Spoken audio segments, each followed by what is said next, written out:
स्वामींना भेटायचंय. चल मग जाऊ. अक्कलकोटला निघायचं म्हटल्यावरती मी तर जाम खुश होते. मग मी पटकन घाईघाईत बेसनाचे लाडू करायला घेतले, कारण माझ्या स्वामींना बेसनाचे लाडू खूप आवडतात. मग पहिला प्रसाद करून घेतला लाडवांचा, कारण आम्हाला रात्रीच अक्कलकोटला निघायचं होतं. मग पहिली बॅग भरून घेतली आणि ही बॅग बघून मी माझ्या तिथे आंबट नाही, कारण मी चॉकलेट बिस्किटच खूप घेत बसलेत. अचानक ठरल्यामुळे आमचा फ्रेंड सुमित त्याने अर्जंट आम्हाला स्लीपर बुक करून दिली आणि इतकं छान अरेंजमेंट होतं, काहीच प्रवासात त्रास झाला नाही. थँक्यू सुमित. आम्ही सकाळी पोहोचलो अक्कलकोटला आणि पहिलं यात्री निवासमध्ये जाऊन छान आंघोळ करून फ्रेश झालो. आम्ही आलोय अक्कलकोटमधल्या उप्पिटू हॉटेलमध्ये.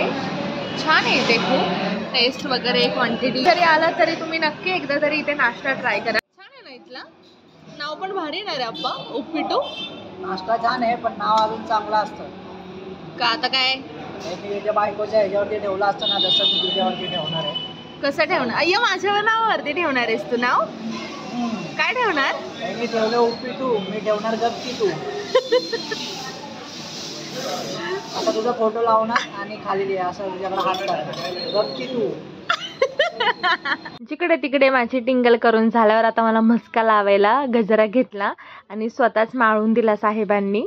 मग आम्ही गेलो स्वामी दर्शनासाठी. तर आपण नेक्स्ट व्लॉगमध्ये नक्की बघूयात. बाय.